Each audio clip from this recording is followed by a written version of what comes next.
your settings and tell me if you're listening fine. Please let me know. Okay, everything's fine. Thanks a lot. Okay, I would like to introduce my colleague, Jacqueline Arguello. She's gonna be helping me with all your, well, not all maybe, but at least most of your questions. So Jackie, if you want to say hi to them.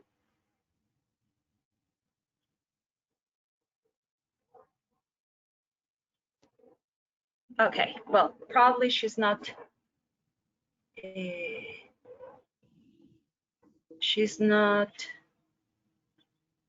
having, okay, perfect.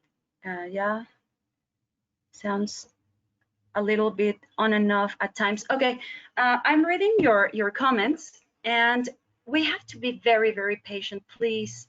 I know, well, this is a worldwide problem.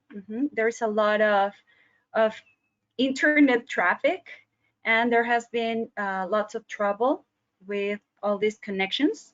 Fortunately, this is working fine, I can see, for most of you. So please be patient. Anyways, this is being recorded.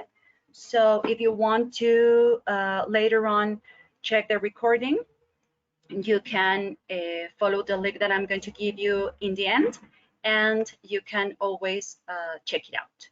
Okay, now I want you to, okay, I am going to see where are you visiting us from or listening from. Cancun, fantastic. Guatemala, hi from Guatemala. Silvia, Paula from Ecuador. Okay, hi Milena. Well, we have lots from Colombia, Peru, Tijuana, Zacatecas, Santo Domingo, lots from Mexico City, fantastic. Okay, well, thank you. Thank you all for being here. So let's get started. From Ecuador, Argentina, okay, Guatemala, Honduras, Santo Domingo, wow. Okay, we are a big, big audience, okay? So be patient, please, if something doesn't work fine. And if you hear a lot of outside noise, well, it's because the window is open. I am dying here, it's too hot. Okay, so let's get started. First of all, I want you to tell me, or I'm gonna read like some of your answers or comments on what do you think early literacy is, or what do you know about early literacy? Okay. Okay, someone is telling me that you can't see anything on the screen. Okay. You're telling me it's an integral part of early literacy. Literacy for kids, maybe. The first experience with reading, teaching reading to little ones, media technology, the basis to start reading. We have reading fairy tales.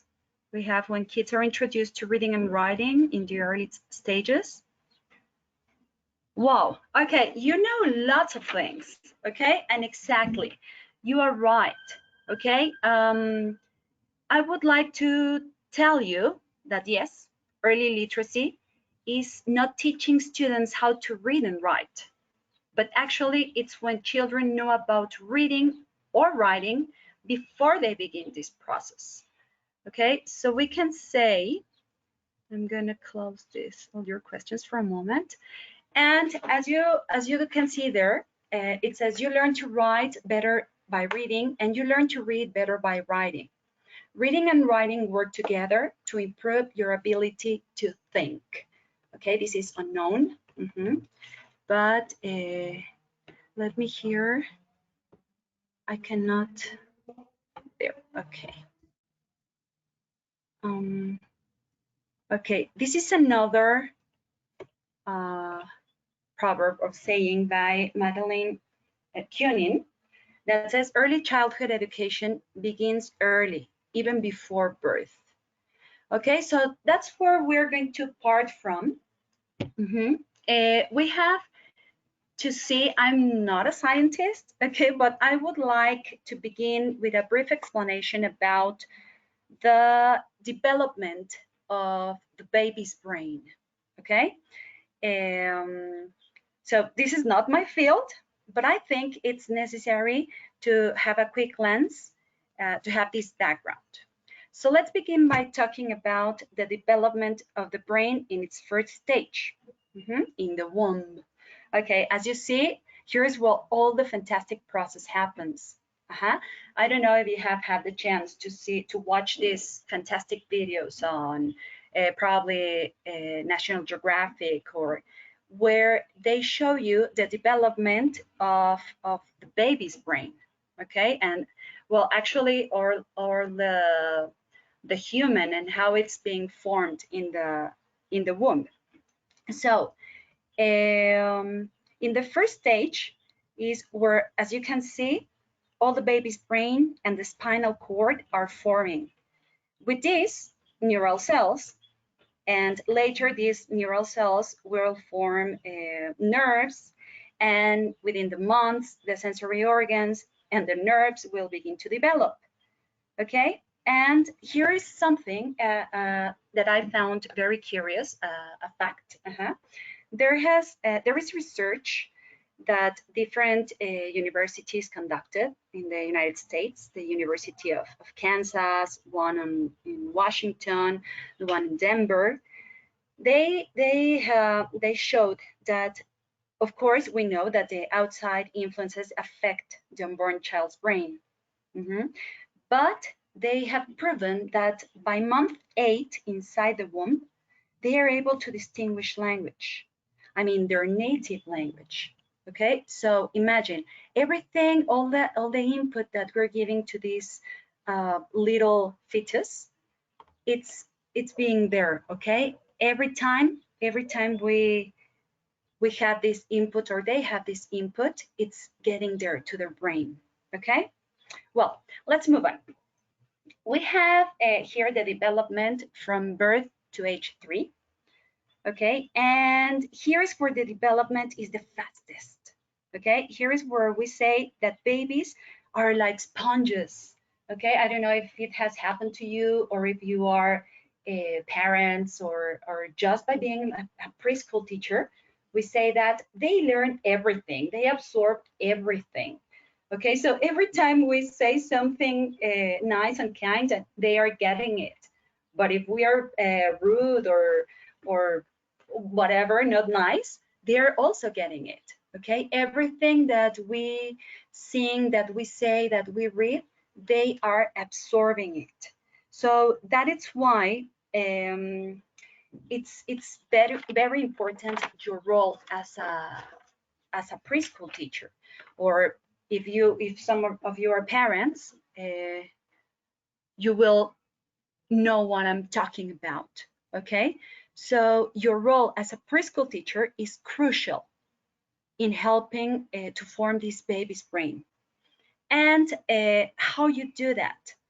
Okay, there are many simple tasks, as I was telling you, like singing or reading, or maybe asking them for something as simple as reaching for a toy. Well, I say it's simple for us, but not for them. And here we are contributing to this development. Now, what happens from age 3 to age 5? Okay, here a huge quantity of resources is required to fuel this development. If you see in the picture, we have that 90% of a child's brain development happens before age 5.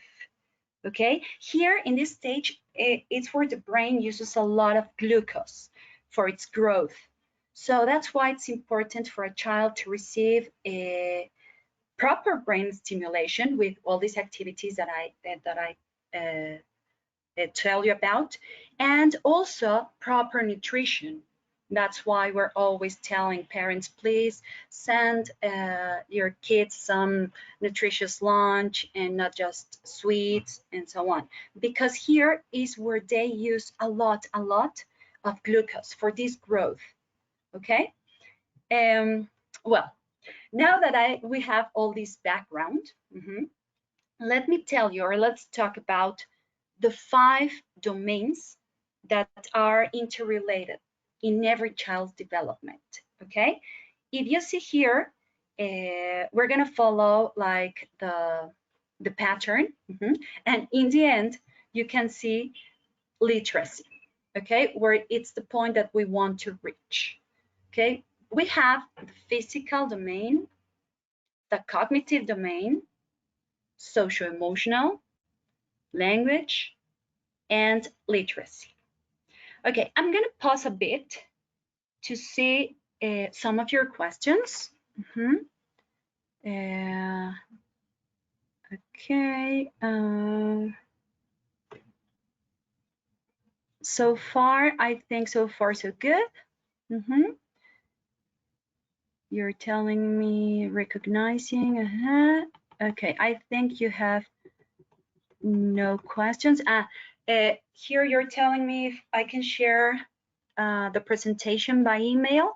Okay, I can't do that, but again, you can always check our channel and go to the recording of this webinar. Okay, so I think you have no questions here. No, okay. You're telling me that you would like to see other people comment. Unfortunately, we can't. Okay, but I'll try to make I'll try to let you know at least many of your questions, okay, or the answers for those questions if I have them. I hope. Okay, so let's begin with the physical domain. Something happened here. Give me a second. Okay, again. So I'm going to start the presentation again. Okay, well, we're ready. The physical domain, okay, here in this process occurs during childhood. In the first 2 years, children develop motor reflexes and then fine and gross motor skills. Okay, this is a stage that it's very important. Well, all of them, all the ones that we're going to cover are extremely important. Okay, remember, it's the development of a child.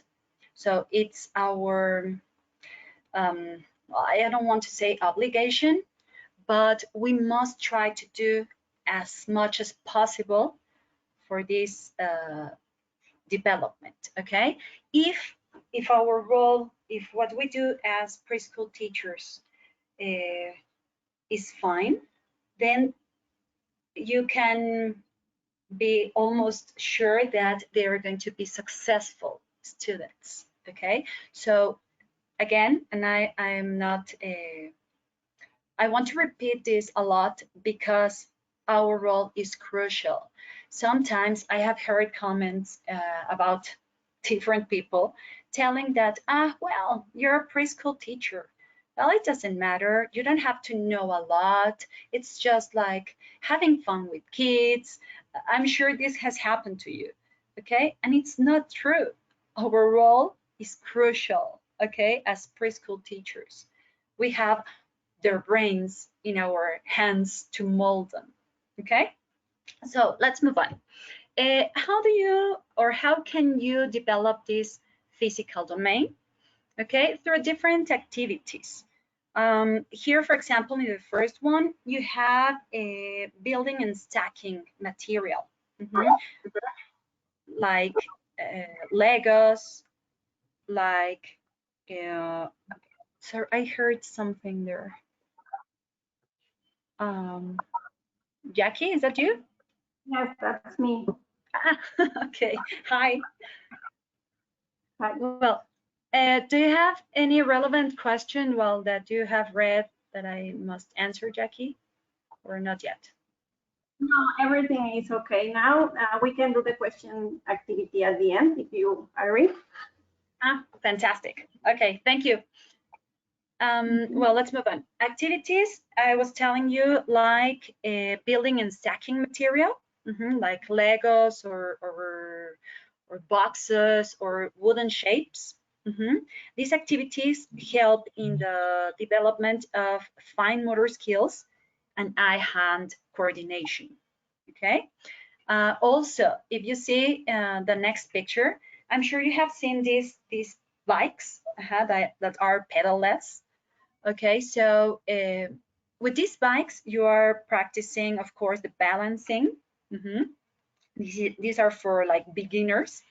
And then riding, if you have the chance, and check this out, if you have the chance as teachers to ask for this kind of material at school, do it and use this presentation as a justification, okay? Because this is something that kids are going to love and are going to use a lot, okay?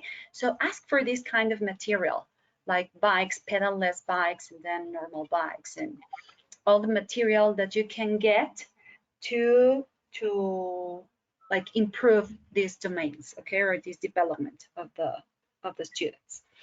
Okay, then let's move on. The next picture, it's they're climbing. Okay, climbing is again something that develops this physical domain. The same as if you see in the next picture, we have an obstacle race. Sometimes as teachers we don't have like all this material. Schools don't provide like lots of material maybe, or we always end up buying things, buying things to prepare all these fantastic activities that we have in mind. But if you see there, it's not necessary to have like all this material. In this picture, they're showing us an obstacle race just with tape. Okay, the teacher here created an obstacle race with tape. And this also helps us in the development of this physical domain. And also something that they love is to draw.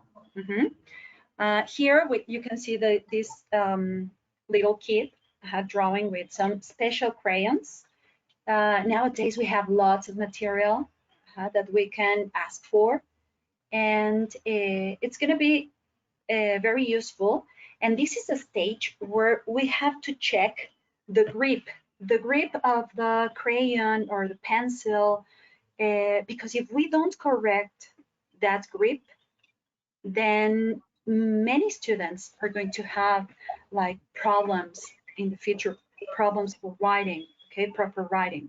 So this is the point where we have to check, or yeah, where we have the opportunity to watch for the correct grip. Okay. Well, now let's move on to the cognitive domain. Okay, it's very simple. The explanation is very simple. The cognitive domain is how children think, explore, and figure out things. Okay, so it's all about the brains. Some activities that we can do to develop this domain are puzzles. We have tons of puzzles, different puzzles, plastic, cardboard, etc. And most of the kids love them. Okay, they're age appropriate. Of course, not with 1,000 pieces, but maybe 5 pieces. Or you have these like foamy puzzles. Well, again, nowadays we can get lots of materials. Okay, lots and lots of materials for all these activities. Also, to develop this cognitive domain, answer the why questions. I know that you're going to have, I don't know, 20, 30 kids all asking at the same time, but teacher, why is this happening, and why, and why, and why, and why? Be patient, okay? Be patient and try to answer all these questions, okay? Provide students with these answers, and here you're going to help to develop this cognitive domain, okay? Be patient, teachers. I know it's hard, but you can do it. Okay, also, we can develop this by playing board games. Something simple, maybe like snake and ladders, okay? And well, on top, we have the goldfish game. If you don't know the rules, it's a very good game. You can always go to YouTube and find a tutorial on how to play it. It's simple. And with this game, you're providing kids with choices, okay? That's something that they really need, and they really need from the very, very beginning, okay? I'm sorry, I'm drinking some water. Okay, so let's move on to the next domain. We have the socio-emotional domain. And this is something really, really important. Well, all of them are really important. But here is where the students need, or the children need to connect with those around them. So this involves, apart from what we have, different areas, okay, such as social interaction or emotional awareness. For this emotional awareness, you can, I don't know if you have heard of mindfulness, and this is something that will help a lot in this emotional awareness. And please, if you have the chance, go through it. Go through mindfulness and find out things about this and how it works and how you can do it in class, at home. Like it's a very, very useful, we can say, tool, okay, to know and to apply mindfulness. We also have in this domain the self-regulation. Okay, we have to teach them. This is something that they're not born with it. Okay, self-regulation is one of the hardest parts to teach young kids. Okay, well, I'm sorry, I'm reading again. Okay. Now for this domain, what activities or which activities we can do to develop? Okay, if you see in the first picture, we have a big circle. Big circles are some things that kids love. Okay, they love big circles. If you haven't tried to have a big circle, please do it. Okay, if you say, no, I don't have enough space to do it in my classroom, or whatever the excuse, take them outside. Okay, if you have a patio, a yard, a garden, whatever, take them outside and do the big circle there. Of course, this it's gonna take time. Okay, this is gonna take time, and you have to teach them how to act and how to behave and how to follow the rules, okay, for the big circle. But in the end, it's going to be worth it.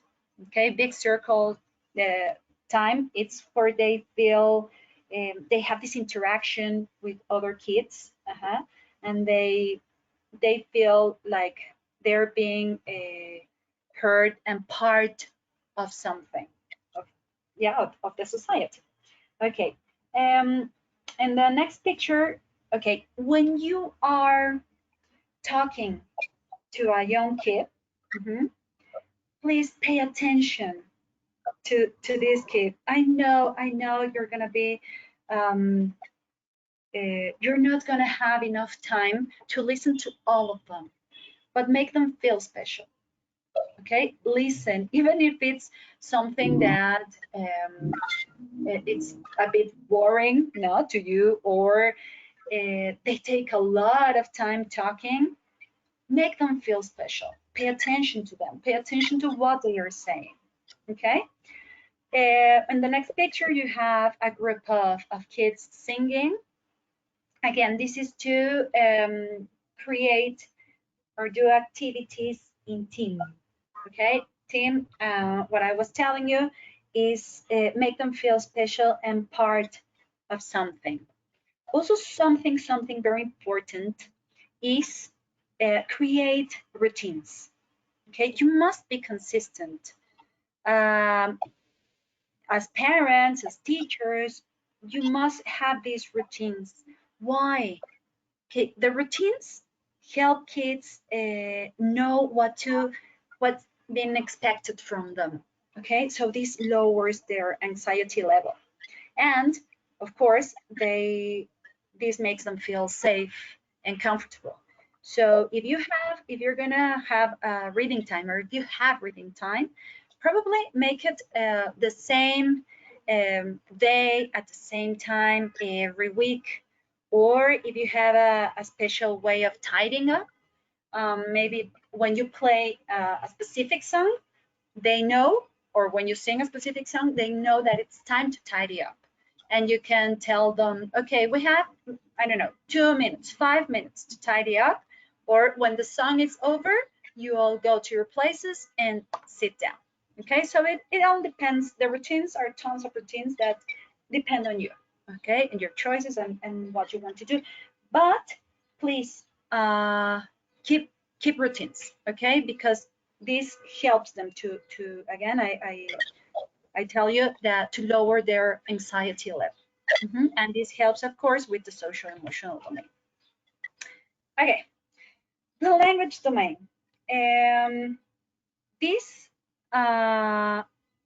the development of oral language to communicate with others is the language domain, and vocabulary, the vocabulary necessary for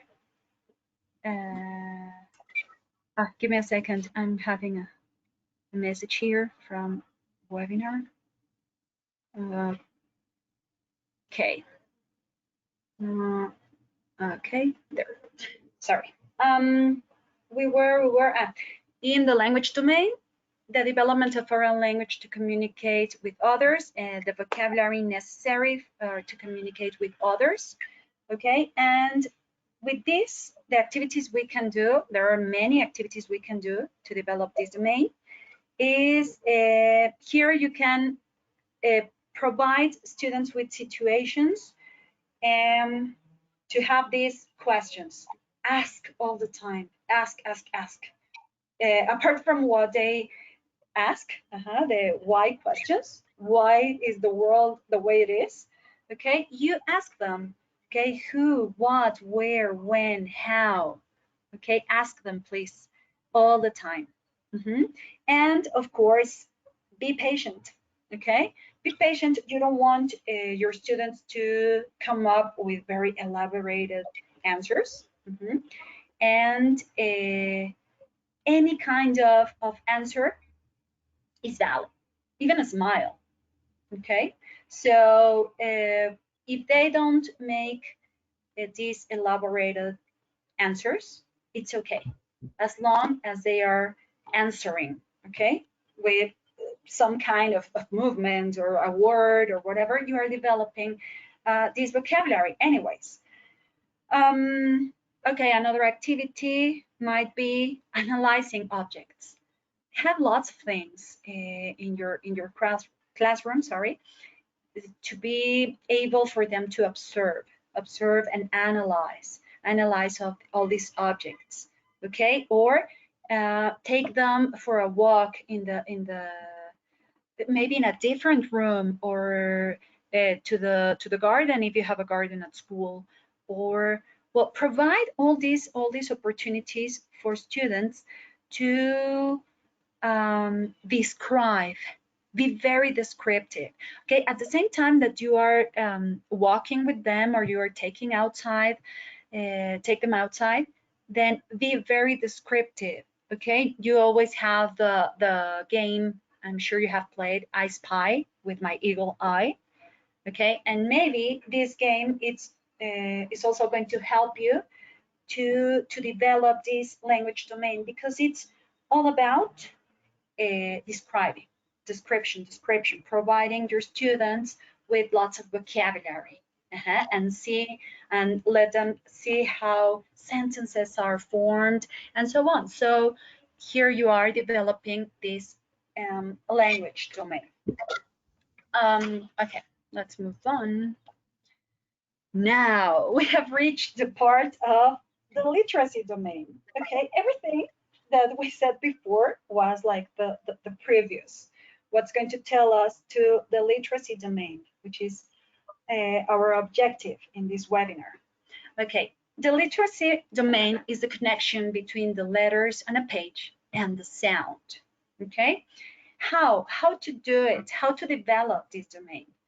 Okay, we have to stimulate their brains. We have to make lots of questions, provide them with times for conversation and singing. They love singing, and also reading. Okay, this is something very, very, very important. For this here, well, children must understand the connection between the letters on a page and the sound. This is to prepare them in order for them to be ready to read and write. Okay, for this literacy domain, there are 5 predictors, okay, for early literacy. Something that sometimes we skip. The first predictor is called the print awareness. Okay, what's the print awareness? Here is where the kids are going to see it's the physical aspect of the book. Okay, sometimes or most of the times we skip this. Okay, it's just okay, let's read, but we don't take the time to tell kids that there's a cover, that there's a back cover, that there's an author. Okay, all these things that all the pages that they're called pages, or that we read in English and Spanish from left to right, from top to bottom. All these are very important skills, because when they master this, they are ready to learn to read. Okay, because now they can understand what a book is and how it works. Now, how can we develop this print awareness? Okay, it's very easy. No, sometimes when you're starting to read, as I was telling you, run your finger through the title.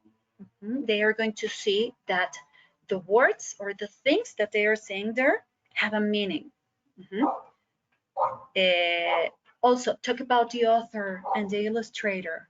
Okay, if you don't know about their life and who they are and whatever, well, tell them that the author is the one who wrote the book, okay, and that they're going to find a name in there. Also, in some books, mainly for kids, you have illustrators. Explain that the illustrator is the one who made the drawings for the book and so on, and that the difference, set the difference between the author and the illustration.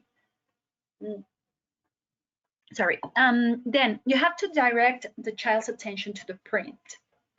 What I was telling you with the title, you have to show them that the things that they're seeing there, that they're watching, that we know their words, have a meaning.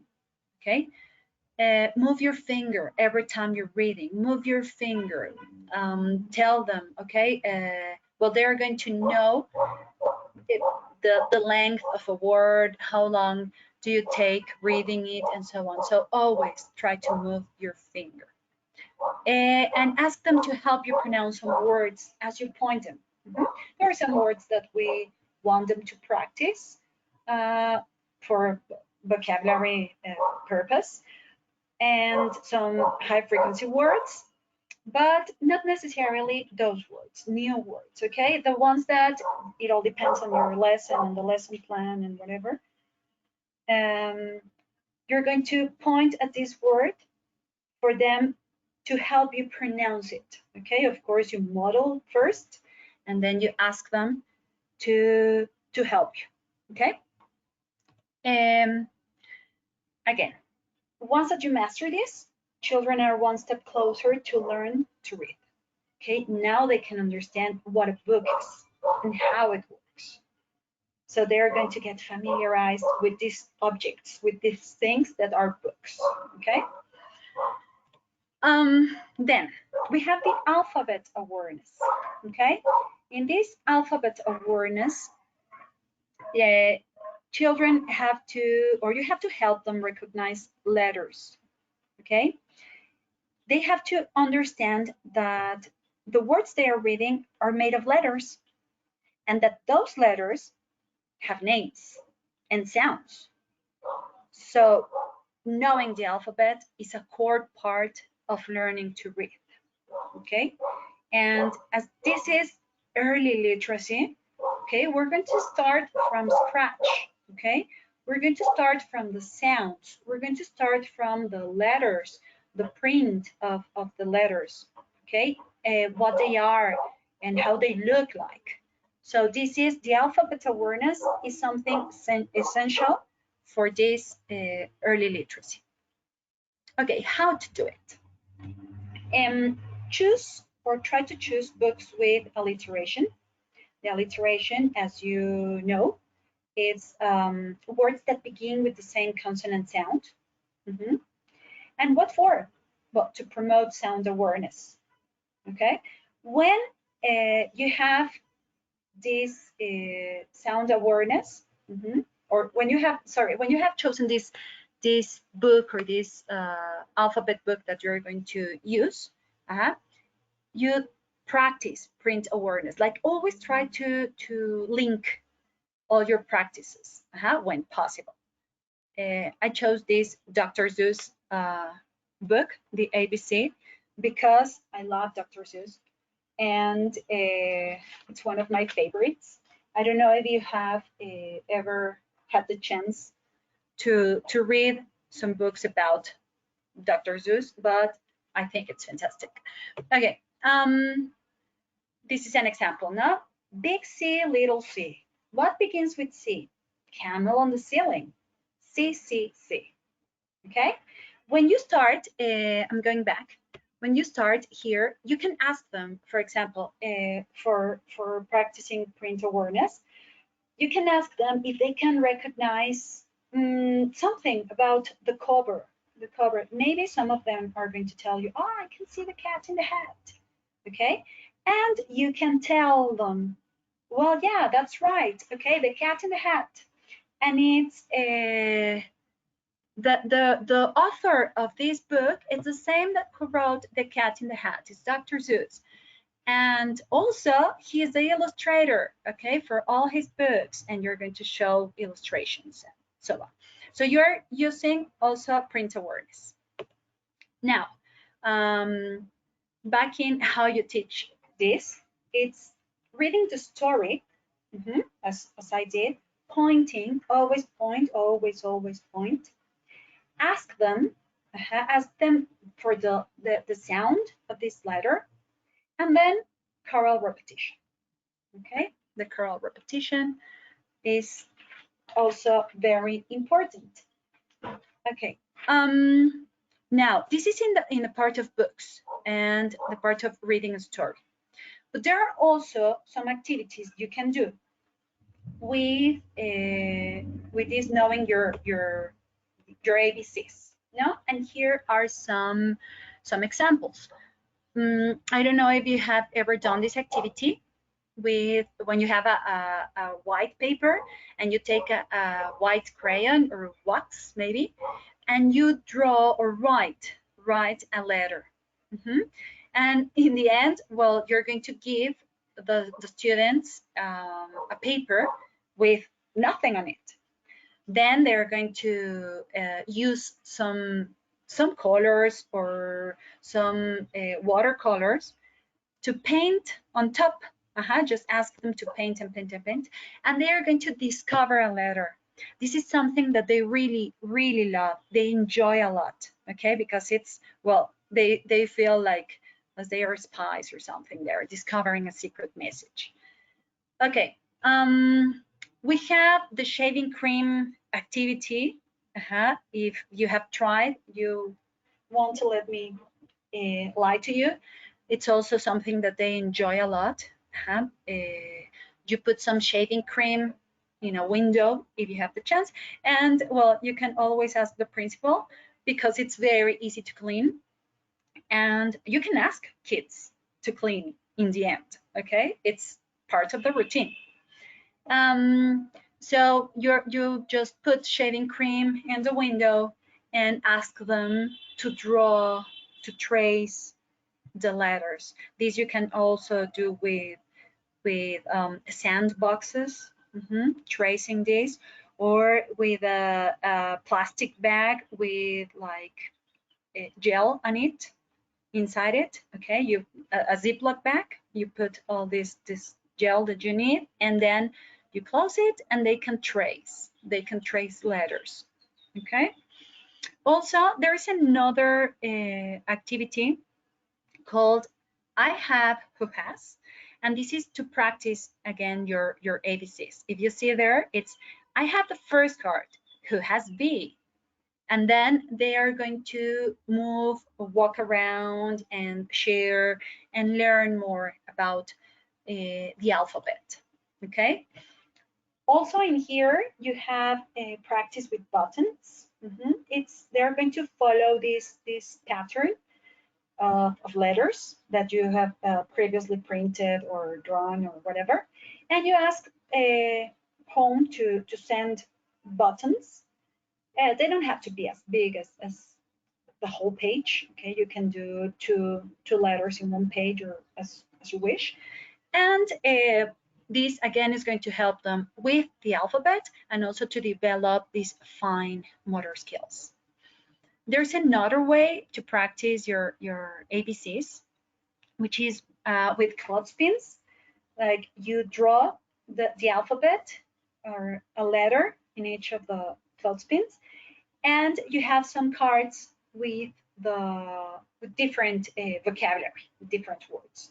If possible, add an image. Remember, this is a stage where they are very visual. Okay, so the only thing you have to do is to ask them to choose like the correct letter and put it on top of the letter that it's written there, and they're going to this way they're going to practice. Okay, handouts. Handouts, they always come handy. Okay, here I am going to show you. I chose some sites which are for free for teachers, and sometimes for parents too. For example, nowadays that we have to stay at home, the one that we have in the end, okay, it's interactive, and this could be like for kindergarten, for kids that already know maybe how to write the letters or some short words. But if you have the chance, take a look. Let me go to this to show you here. Okay, here is education.com. It's for free. The only thing you have to do is to register. But this is something that there are lots of communities of teachers helping teachers, and most of them are for free. So here you have practice tracing and so on. These are very, very useful. They come in very handy. Okay, also I want to show you this one, worksheet fun. You have about math, you have about syllables, the alphabet, etc. Okay, and also the Bright Hub Education.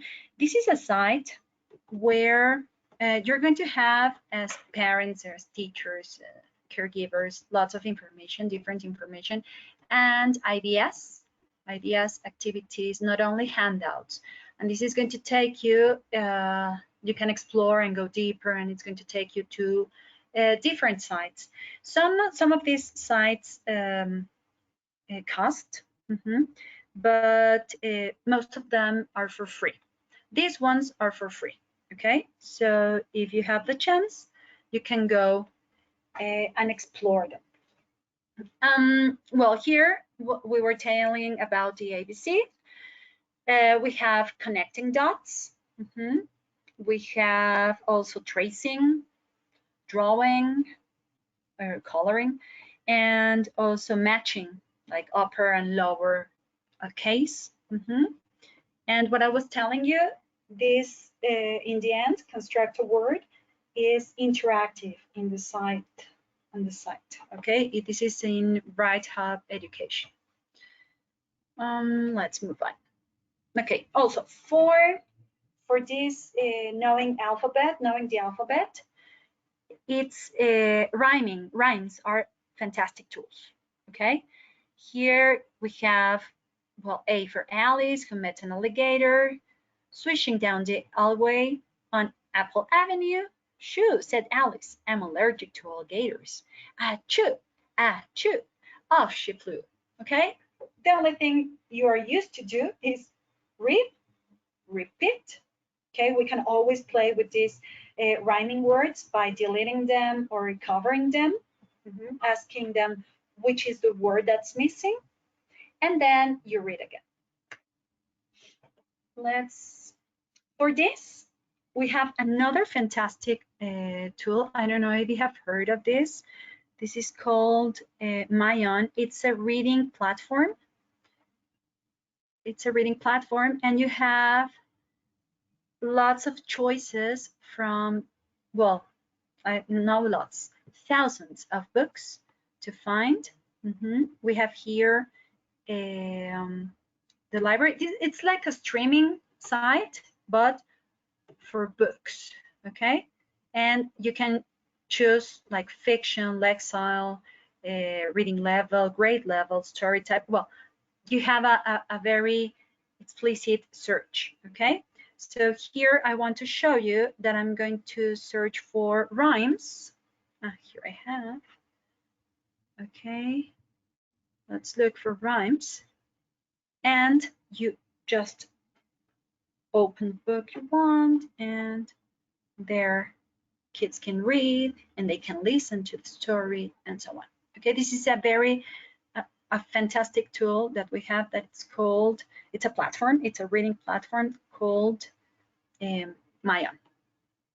Okay, having said this, you can also play syllable games. Here, the idea is for students or kids to know that syllables are chunks from a big word.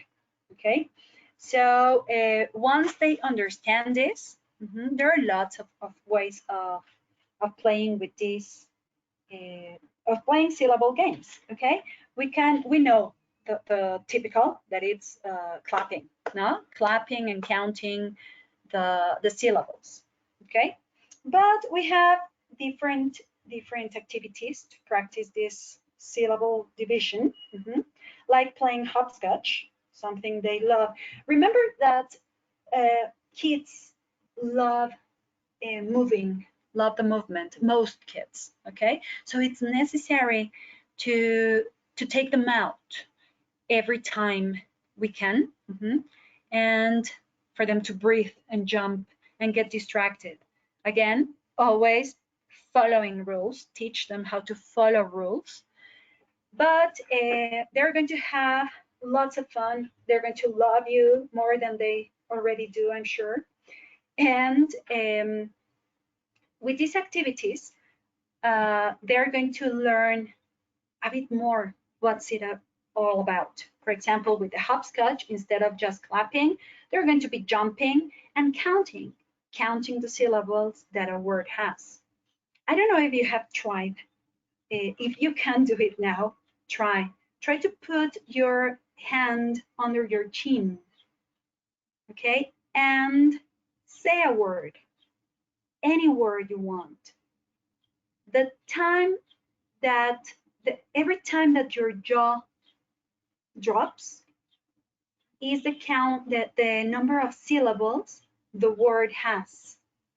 For example, if I say baby, okay, I was placing my hand under my chin, and it opened, or it dropped twice.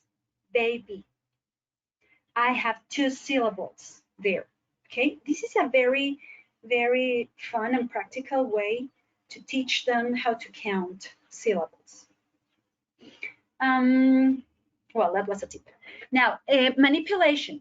Okay, they love to manipulate with objects to divide in syllables. Okay, so you can have cards like this with.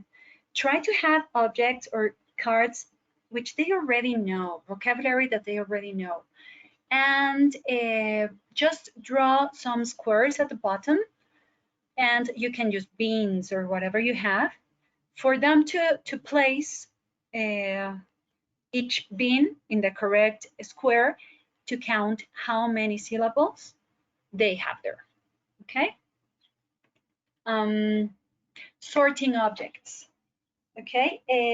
You can place some boxes in your classroom, or as parents, it also works a lot with numbers of syllables. For example, a box with number 1, a box with, and these numbers have to be big, must be big. 1, 2, 3, and maybe 3 or 4. You're going to decide. Okay, and for tidying up or for cleaning time or whatever, you can ask them, okay, bring me an object with 2 syllables. And they have to walk around, find, tidy with these objects, okay? And they have to put it in the correct box. This is also something very nice. And they are moving and they're helping you. Okay, with clothespins that you have, this is very similar to the one that we saw before. And here you're going to put, or to place these, they're going to count the number of syllables that the word has, and they're going to put a clothespin in the correct number of syllables. Okay, now syllable worksheets. We have different sites that I would like you to explore if you have the chance. And these are again for free, or these are communities for teachers where you can download and print, but you can also upload and help other teachers with the fantastic ideas that you have. Okay, we have games like throwing a dice, and depending on the number, they have to write. These are for the activities for like the last or kinder 3 or something, where they already know how to write, you know? So you have to write a word with the number of syllables that your dice had. Or sorting syllables in columns. Also, you have these, the following is like a multiple choice, where they have to decide how the word is correctly divided. And well, the last example that you have in here is counting the number of syllables, and then in the third column you have to write the syllable division. Okay, now let's go to this phonemic awareness and phonics. Okay, sometimes, well, we tend to think that it's the same, but it's not. It's not the same. Phonemic awareness is, well, both are ear-like skills, and they talk about, or they are about how sounds are similar or the same. Here, kids must have an ability to hear, identify, and manipulate sounds in language. And the big difference with phonemic awareness and phonics is that in phonics, print is involved. Okay, Print could be very basic print, but they have to understand this difference that in phonemic awareness is just sounds, how the word sounds. Okay, it's, for example, if I say cat, phonemic awareness is going to be, you can tell them, okay, which is the first sound in cat? They have to tell you. Okay, the most simple unit of sound is phonemic awareness. It's all about sounds. And phonics is where print is already involved.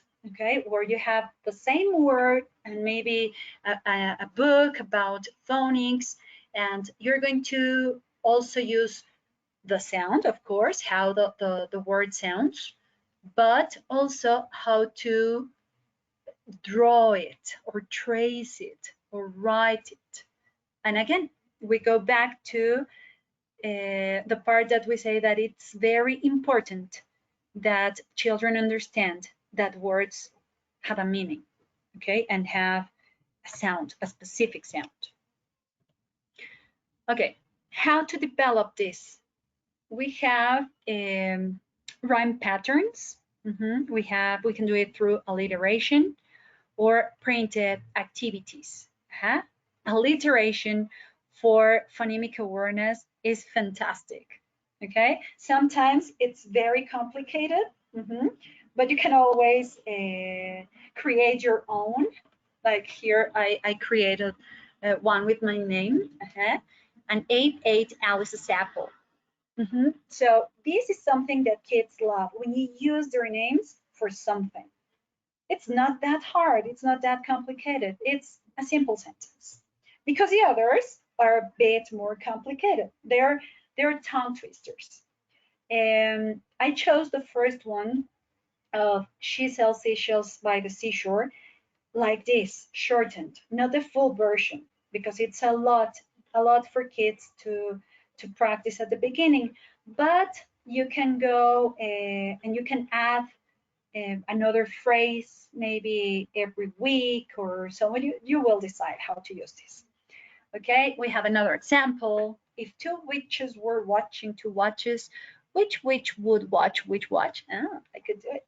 Okay, so it's not that easy, but you spend a great time with your kids trying to say these tongue twisters, no, using this kind of alliteration.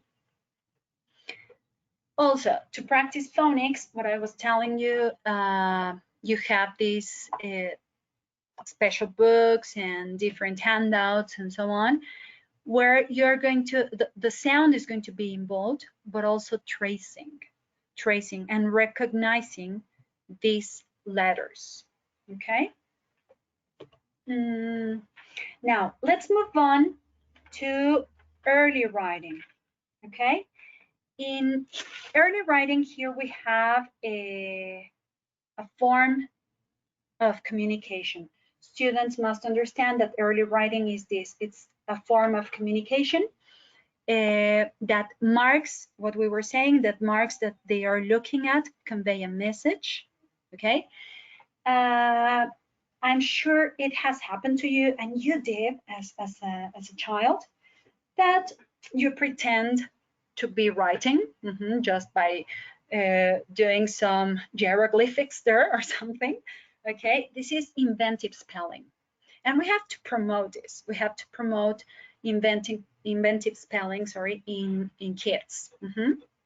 And also something that they relate with at the beginning is their name. If you plan activities around this, the writing of their name, you're going to help them a lot, because first they start with their name. Of course, it's theirs, okay? It's for them. It's what makes them unique, and from there, they're going to choose someone's name, like mom's name or dad's name, and so on, and they're going to move on, and they're going to be developing this early writing. Okay, I hope you're fine there. Okay, I know it's a lot of information, but I'm sure there are things that you already do and that you are doing just fine. Okay, for this early writing, some activities, some ideas are that children sign in, that you have like a special binder around the classroom for children to sign in. Okay, here they are going to practice their name and also, well, this inventive spelling in the beginning. And then in the end, they're going to master and write their name. So, like, call the attendance, but with their participation. Okay, and they're going to feel very important. And also, teacher models. Here, when you are writing on the board, every time you write on the board, well, at least try that to make it every time, talk and say what you're writing, okay? And here is the date, and today is, so whatever you're writing, model it. And once in a while, ask them to repeat. Ask them for choral repetition to repeat after you. And this is very important, again, because they are noticing that the word that you're writing is pronounced in a special way and it has a special drawing to say so, okay? And something that they love, I don't know if you have tried, is to, when teacher writes stories with them, you can do it in small groups or in big circles, whatever, you start writing. Of course, these are very simple stories, but they have to be watching you. They have to be looking at what you are writing, that you're writing the story. Okay, you can do it on paper, like in a booklet or in the board, whatever you choose. Uh, but ask them for their participation. So you can start the story and then ask them to add different information about themselves or about if it was a bear or whatever. Okay, just create stories together. So they are going to see now not only that what you are writing has a meaning, but what they say also. Okay, so they are telling something and it has a specific way of being drawn. Okay, what they understand. They have a special draw. It has a special drawing. What they are saying. Okay, let's go now to oral language. Oral language. Here we reached the point that it's the foundation for future reading and writing. And this is natural, okay, because there is a correlation between vocabulary and reading comprehension.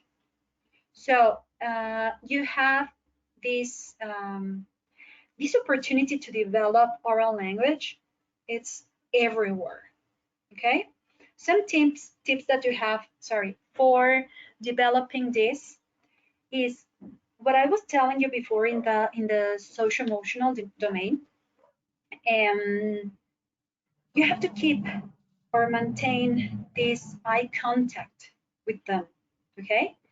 It's very important. Again, they're going to feel that you're listening to them, that you're paying full attention to them, okay? And let them speak, please. I know it's very, very harsh to have the attention in one kid when you have like 20 other kids running around or asking you or pulling you for attention, whatever. But try to give them this time and show interest. Avoid interrupting. If you interrupt because they are being too slow talking, if you interrupt these ideas, well, there you're cutting this fluency, this oral language production, okay? Because they're going to find no point in speaking when you are going to finish all their sentences. So please, please, please be patient, okay? Now, how we can develop this? Well, answering questions, again, try to ask as much as you can.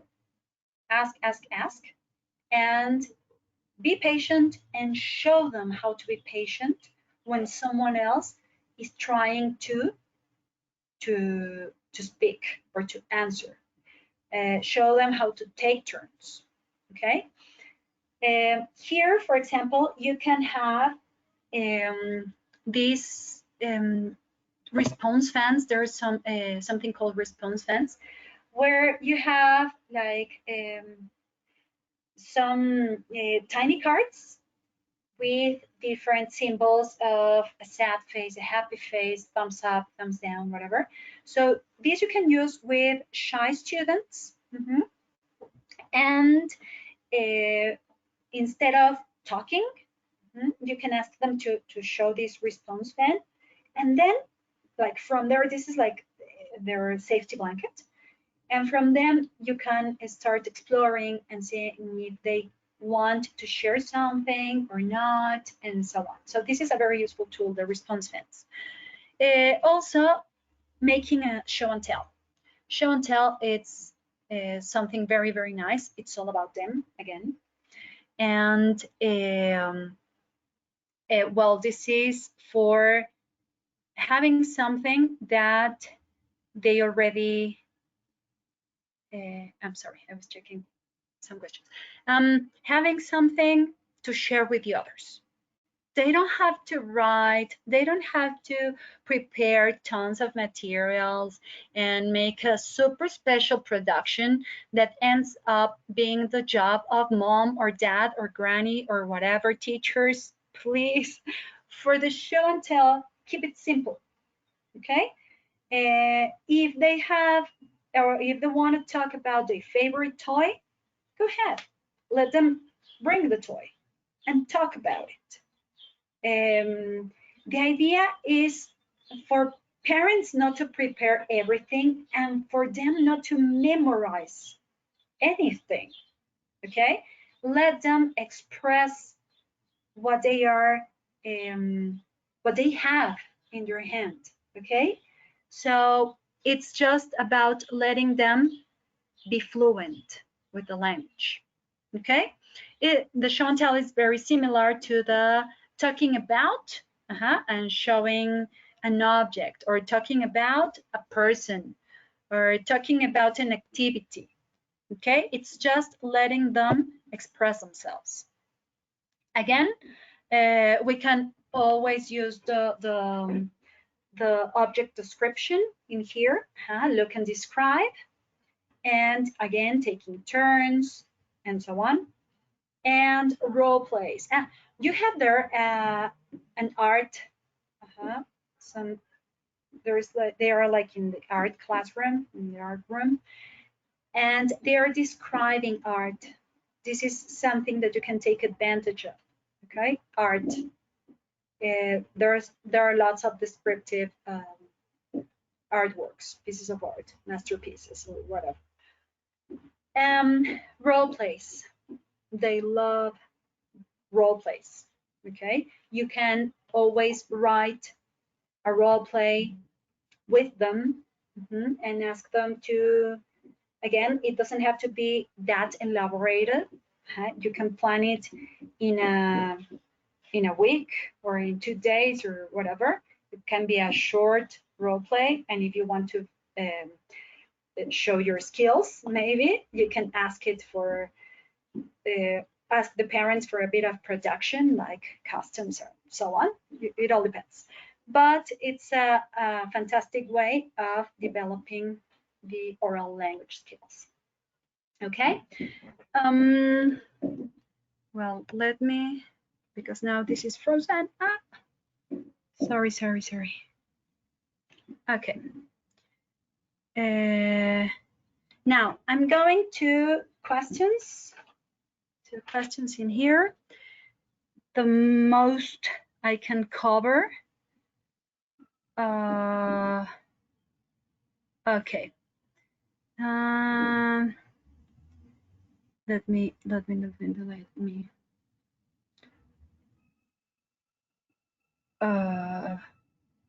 Okay, someone is telling me, what about Pinterest printable worksheets?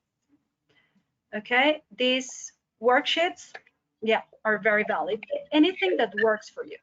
Okay. Um, Alice, yeah. Okay, I encapsulated the most frequent questions into 5 main questions, if you don't mind. So we can cover much ground as possible. So many teachers are asking is it okay if children use their native language when they are answering questions or when they are participating? Is it okay? Yes. Okay. We are, thank you, Jackie. We are being taught that if we are English teachers, kids must speak in English at all times. And well, it's almost impossible. So of course, it is okay if they use their native language, and from there they're going to part. Okay, it's a way of communication. So we are developing this early literacy in English or Spanish. So yes, it's okay. Another frequent question, even though they were posing the question in different ways, this is more or less the same, that they are asking, how can we connect parents to the activities we are doing at school to promote early literacy? Okay, thank you, Jackie. This is something that you have to plan carefully, but you can always involve parents by asking them, and I know some parents don't do, but by asking them to read with them, to play with them, like maybe giving them a monthly task. You have to give them like the chance to do it. Okay, they have to find in a month time to do it. If you ask them to read like for 5 minutes to their kids, if they're not going to do it every day, and we know that, hopefully, or some will, but not everyone. You can ask them to play something like design a game, or you can ask them to uh, ask their kids how was school, but with specific information, not what did you do today, nothing, what did you learn, nothing. Okay, specific information. Okay, what was your favorite activity today, or something that can be very easy, singing, dancing, like all those things that they do together promote this. Okay, they're also asking the order of the phonemic awareness and the phonics. Should we start with phonemic awareness and then move to phonics, or can we teach both at the same time? Okay, the idea is yes, phonemic awareness is first. Why? Because it's the sound. Okay, the sound of. You can work it like hand in hand. First start with phonemic awareness, and then that it's the sound, and then move on. You can do it like in the same lesson. Move on to this print awareness, no, the phonics. But yes, you can do it at the same time. The idea is that if you're going to do it together, you start with the sound of the letter. Okay, another common question is what happens with the kids that are having trouble when reading in Spanish? Is it going to affect their reading in English, or it does not interfere? Well, we have, if we are doing all these activities as we should, remember that even the alphabet in English and Spanish, it is the same, but the sound is different. So if we have a slow reader in Spanish, not necessarily is going to be a slow reader in English, but we have to develop different skills in these readers. Okay, so it might or might not affect. It's not a rule that it affects everyone.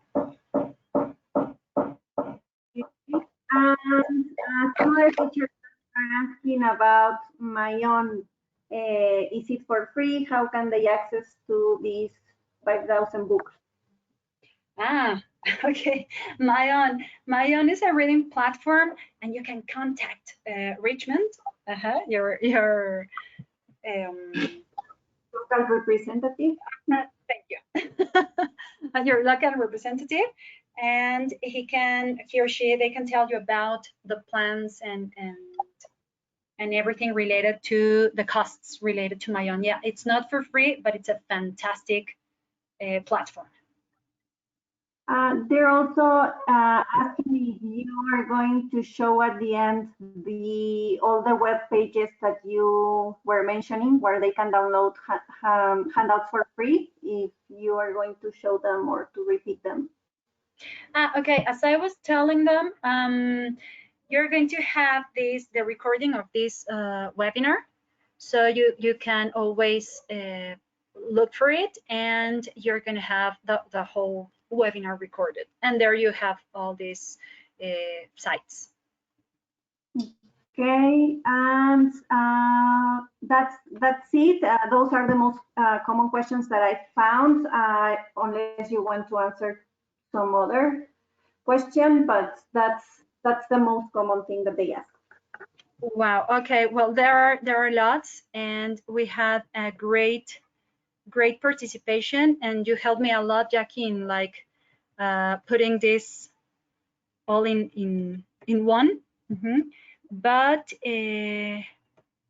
here I want to show them the last